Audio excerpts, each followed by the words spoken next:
This program is brought to you in part by SalCal Real Estate Connections. Welcome to Race in Action Today. Today's show will be dedicated to the Klingberg Family Home Centers, as we had a chance to talk with our good old friend Mark Johnson about what goes on at the Klingberg Family Centers. And also, he had this absolutely gorgeous display at the International Auto Show recently in Hartford. Also, later on in the show, we're going to be talking to some of the people who have some very interesting projects and new things they'll be doing at the school, and I'm sure you're going to find it very interesting. I think you better find yourself a comfortable chair and relax. We're about to see what the Klingberg Family Centers are all about. Yes, we have Mark Johnson with us from the Klingberg Family Centers. And tell me, Mark, this is quite an exhibit here. How'd this come to be? Well, several years ago, the Greater Hartford Auto Retailers Association wanted to have Connecticut-made cars at their show. And they didn't know how to go about it. They didn't even know where the cars were.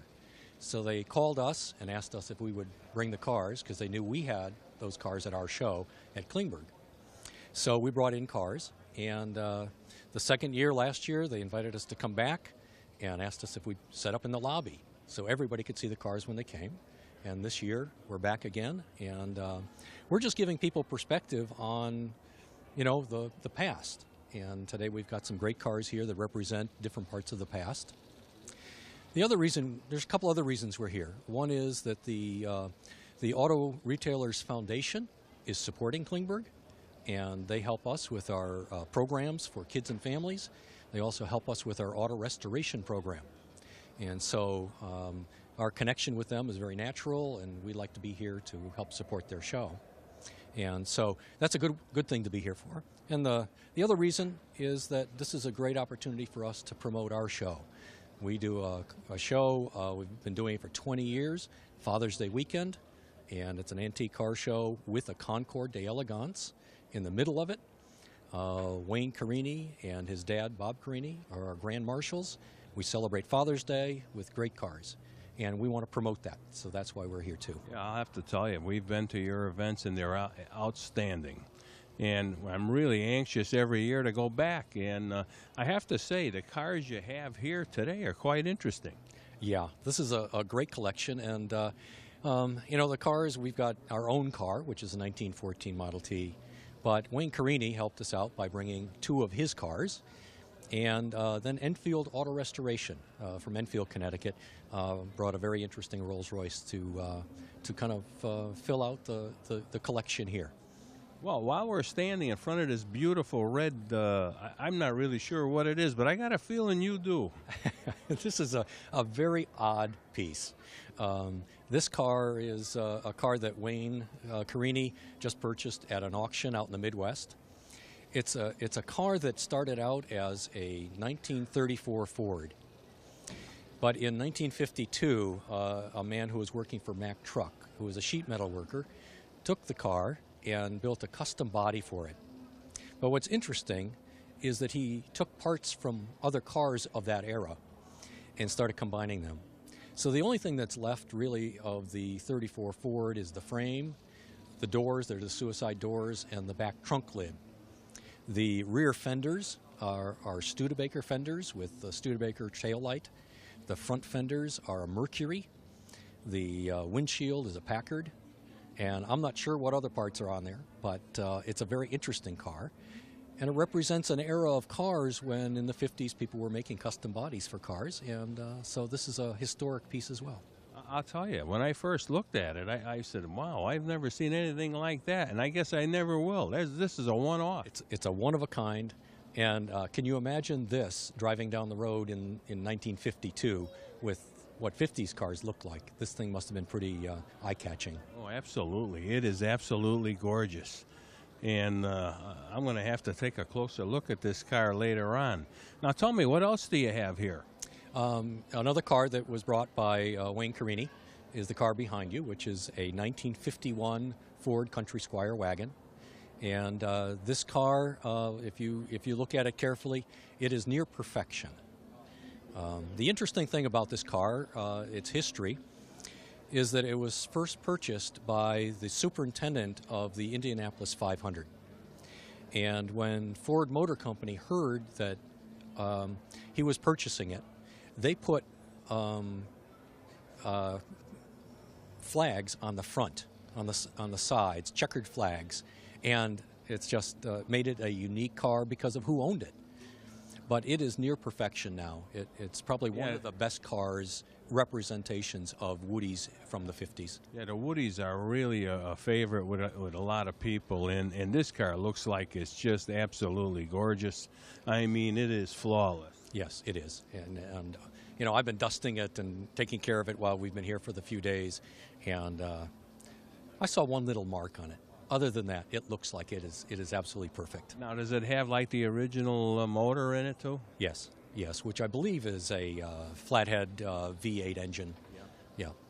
And I see you have the surfboard there too. That looks like California dreaming here. It is, and if you look closely, it's a wooden board.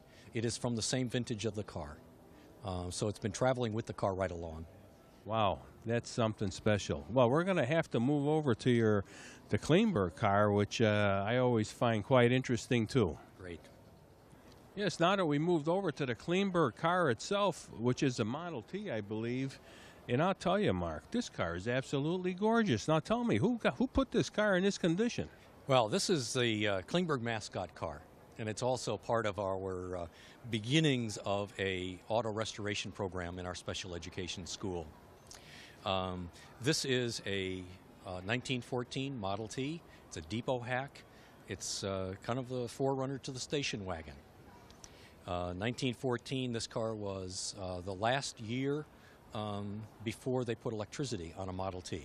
So it has gas headlights, it has oil lamps on the side, has an air horn, and you crank start it. It's crank in the front. And after this model, they started making cars without the brass, the beautiful brass. So this has the great brass trim, and just makes it really look elegant. I'll tell you, the car is absolutely, the truck is gorgeous. So a hack meaning, what was it used for? Well, these cars were depot, it's called a depot hack. It went from the train depot to hotels or resorts, even from resorts to the beach. So you had many seats, people just jumped in it, threw the luggage on it, and were transported short distances. You'll notice there's no sides on it. I'm sure that they just parked this in the winter when it got cold. But it's basically a summer car. Yeah. When they bought these, you bought the fenders and basically the whole car. But Ford did not make the station wagon bodies. So you bought everything else, and you would bring this to your cabinet maker, and then they had patterns for making station wagons like this or pickup trucks. Later, Ford added their wood bodies, but at this point in 1914, you had to have your own cabinet maker make it. Wow, that's something special in itself. Now tell me, did you actually have students working on this? Yes. This car was first purchased for us by Morandi Ford and Story Brothers into Britain. And we bought it, and it was shipped up from Florida, and it was purple and white. It was hideous. And the brass was all coated with lacquer. It had really was in bad shape. So a couple kids, one in particular, worked on this car with me. He has an interesting story. He was born in Russia, and his parents gave him up right away. His father was going to prison. He ended up in an orphanage in Moscow, and then he was adopted by a family in this country. And after a few years, they separated, and neither of them could really take care of him. He's a boy that we would say has attachment disorder. Just not going to build a relationship with anybody anymore because it hurts. So, but he saw this car and he wanted to work on it. And our staff did a great job with him, and he started working on the car with me. And so, purple and white, we decided that we'd take the whole thing apart. We took all the fenders off, we took all the brass off. Shaler Auto Body over a winter painted the car for us, and then we reassembled it in the spring. We stripped all the brass, we painted the smaller parts ourselves, and got the thing running and looking good. And you know what? This particular boy, he just took such pride in the work on this. And one day I said to him, I said, you know, you're a lot like the car. I said, you know, it was passed around for years and years, and it finally came to Klingberg. It's now running good, looking good. It found its destiny. And I told this young man, I said, you know, you're the same way. I said, you came to Klingberg after being passed around and having a tough time in life. And I said, you found your destiny. You found some purpose. And now, after working on this and feeling good about himself and accomplishing something and feeling success, now he's moving on, and he's doing very well. And that's what we want to do with our auto restoration program. We want to get kids into this hobby. We want to continue the restoration hobby, but we also want to restore children, and we want them to be restored and find something to do and have goals in life and feel good about themselves and move on. Well, that is really special, I'll tell you, Mark. I'm glad that you're able to, you know, to really help these kids, and we're all very grateful for the Klingberg Family Centers for everything you do.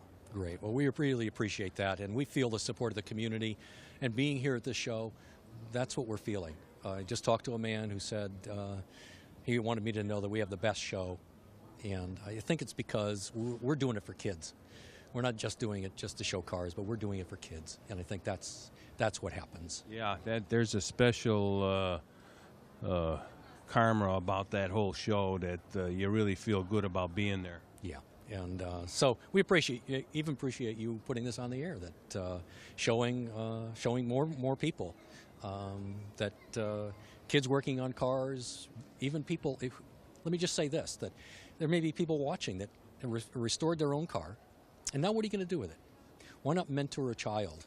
Why not mentor a young man or a young lady and teach them what you know about cars, and give them something that they can rely on in the future, something that's fun, something that's productive. Mm-hmm. And have somebody encouraging them in their future. Well, maybe in the future sometime we could catch some of this restoration work and show the people actually what goes on. That would be great. We'd love to do that. Well, very good. Now I think we're going to take a little tour over to another vehicle that has kind of a special meaning and significance, and I'm sure you're going to find it interesting. Yeah, it's the Rolls Royce, and it's fantastic. Yes, Mark, we moved over to a real interesting car that I'm going to tell you, the paint job on this car looks flawless, number one, but number two, this thing is just the size of a house, I want to say, but I think you know a little bit about this car. Yeah, this is an incredible car, and first off, it was brought here by Enfield Auto Restoration.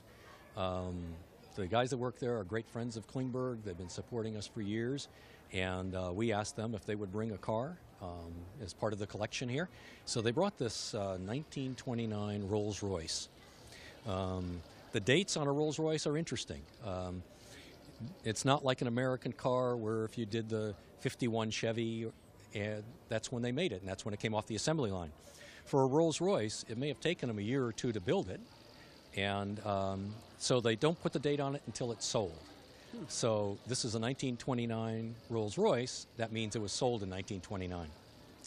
The other interesting thing about this car is it's an American car. In 1927, Rolls Royce could not keep up with exporting cars to this country. So they decided that they would open an assembly plant in Springfield, Massachusetts. And so in 1927, they started building cars in the United States. They built the car, the chassis and the engine, put everything together, but they didn't make bodies. So they relied on several body companies. The main body company was the body company that made this car, which was the Brewster Company, out of Brewster, New York. So this is a 1929 Springfield Rolls Royce with a Brewster body. Wow. That's, I can't get over how beautiful it is. Yeah. Well, this is the craftsmanship that you see at Enfield Auto Restoration. When you go to their shop, you see a woodworking shop with experts.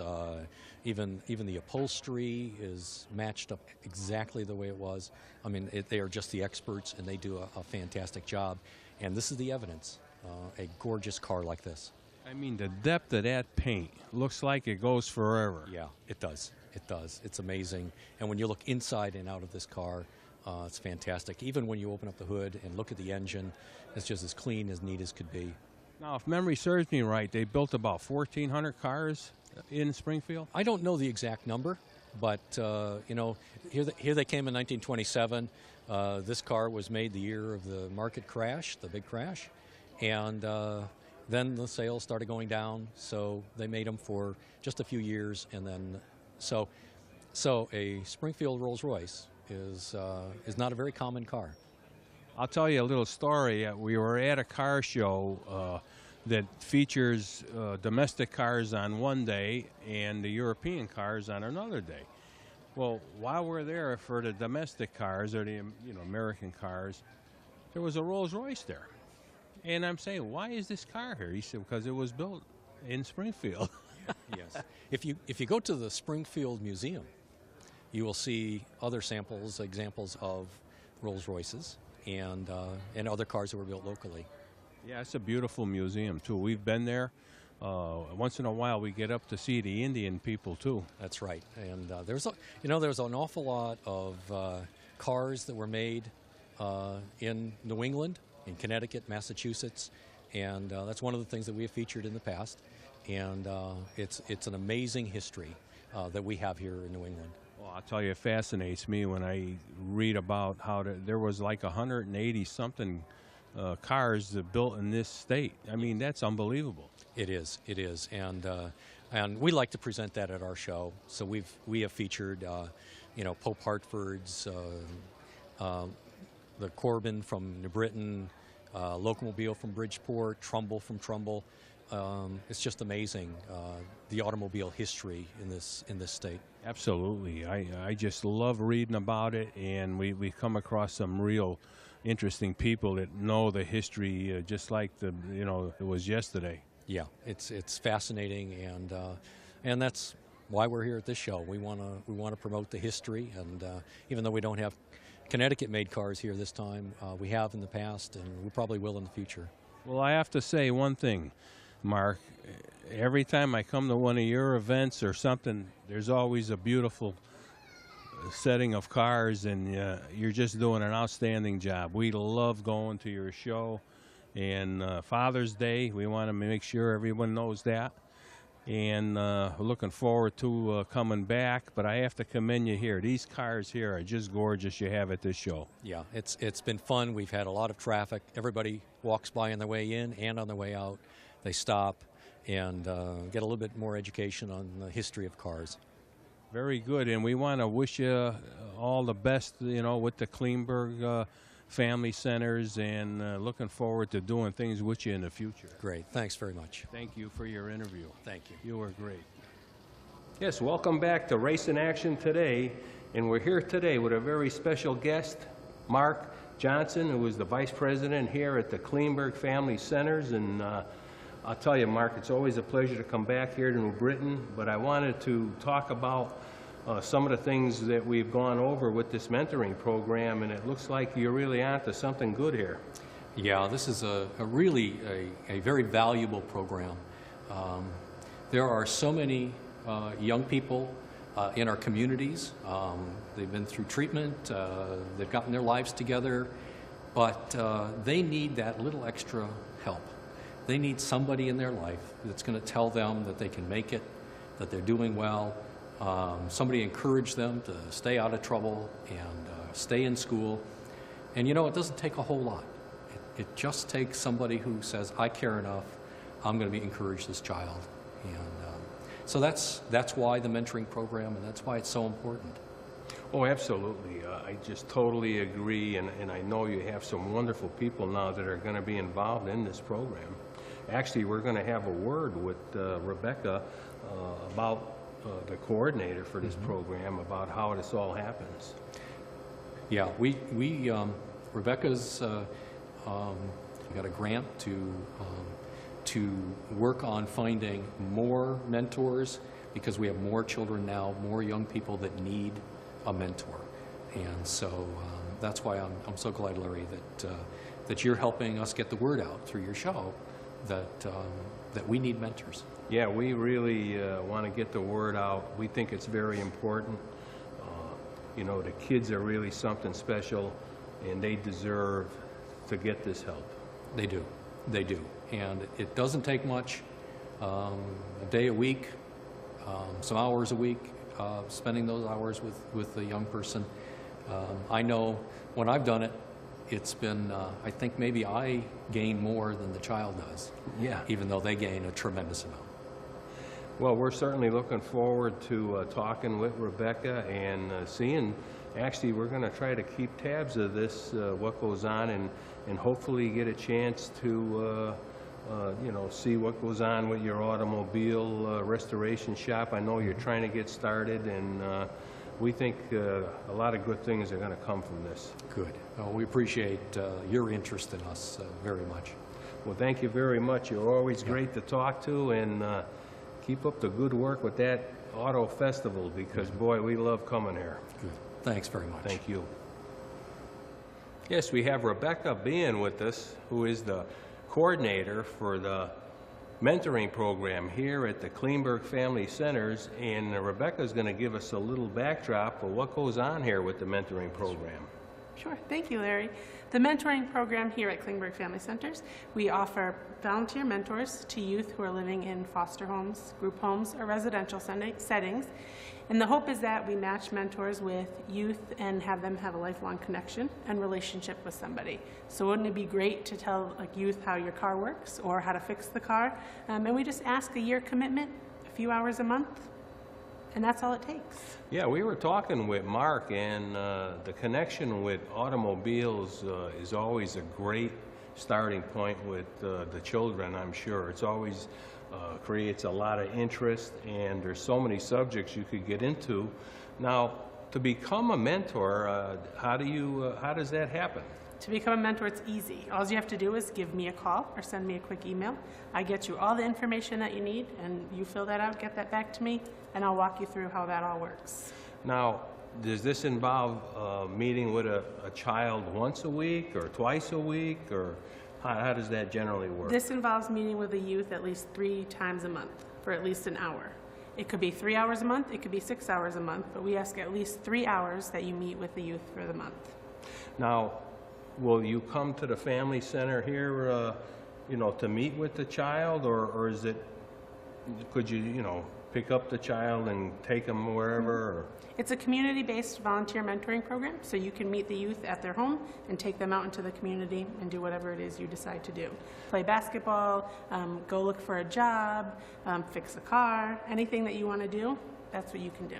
Now, let me ask you a question. When you have the children and you're looking for mentors, does the children have any input in, you know, what their interests are, and do they feel more comfortable with a man or a woman? I'm not sure how that works. Sure. We take interest inventories from both our mentors and our mentees, what we call them. So we try to match them with who they're looking for and who the mentor is looking for and who the mentee is also looking for.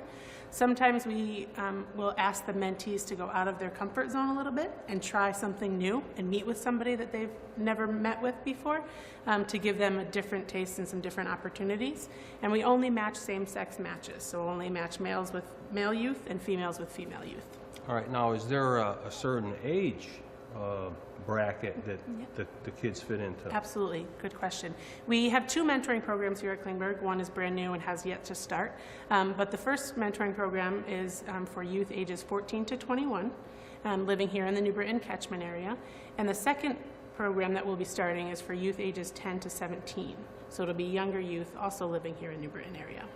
Now, for people that want to become mentors, should they contact you directly, or is there an email or website or something? On the Klingberg website, www.klingberg.org, they can have a link to the mentoring program, and all of our paperwork and information is there. They can also email or call me directly, and that email address is RebeccaB@klingberg.com. That's REBEKAHB@klingberg.com, or they can also call the offices, which here you can get on the website as well, or call me at 860-243-4416. Now, offhand, how many kids are involved in this program? We have 15 youth in our program that are in foster care residential group homes. In our new program, we'll have 25 youth. So we're going to be doubling, more than doubling, the amount of mentors we need. So that's why it's really critical that right now we get some folks interested and become mentors with our program. Now, this program is also involved in all your facilities too, right? Your different areas? It could be, yep. It definitely could be. We can have youth that are involved in some of our other programs here in the agency, but not all of them are. I wonder if there's any kids looking to become producers for TV shows. I bet there is, and I bet they may not know it yet. Well, we're always looking, you know. Well, I have to say it's quite impressive visiting the facility here in New Britain, and it's just a great thing, I think, for somebody to get involved to help these kids out. We're doing a lot of great things here at Klingberg, and the youth in our program, and our mentoring program specifically, really need that extra push sometimes. They need that person that doesn't get paid to take care of them to say, you can do this, you're really great at doing this, why don't you try doing this, keep pushing to do this. They just need that sometimes. They don't always have a parent to do that, they just need somebody that can help push them to do that. Oh, I totally agree. I think it's very important, and how we got involved in this really was all about cars. We got talking with Mark, and we go to the absolutely gorgeous car show, the festival they put on every year here, and that's how it all started. Mm-hmm. And I think this program really could work. And I think it could grow, too. Absolutely. We would love for it to grow. There's more youth in need for mentors than we have in our programs, that we would love to expand in any way. We need a few good men, a few good women that want to be part of a youth's life for long term and really make a difference for that youth. Absolutely. I totally agree. And we want you to say that email address one more time, or website. Sure. And or even a phone number too, if you want to mention. That. Sure. The website here again is www.klingberg.org, and you can reach me directly for any mentoring questions at RebeccaB@klingberg.com. That's REBEKAHB@klingberg.com, and I can be reached at 860-243-4416.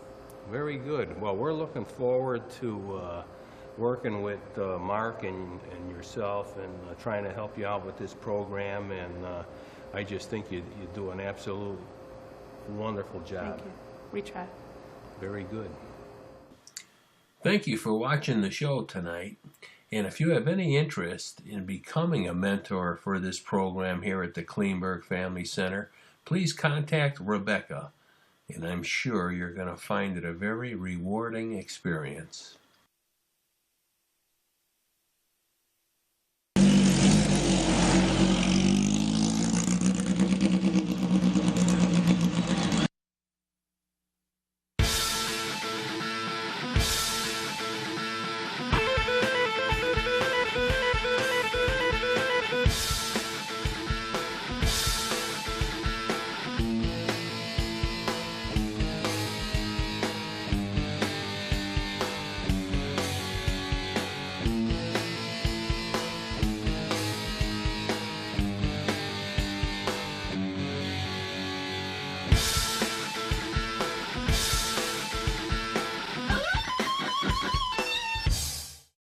Special thanks to the Race in Action Today crew, Bill Majak, Dwayne Cody, and Lisa Backus. And also, we want to have a special thank you to Nutmeg TV for all their support and all the great things they do.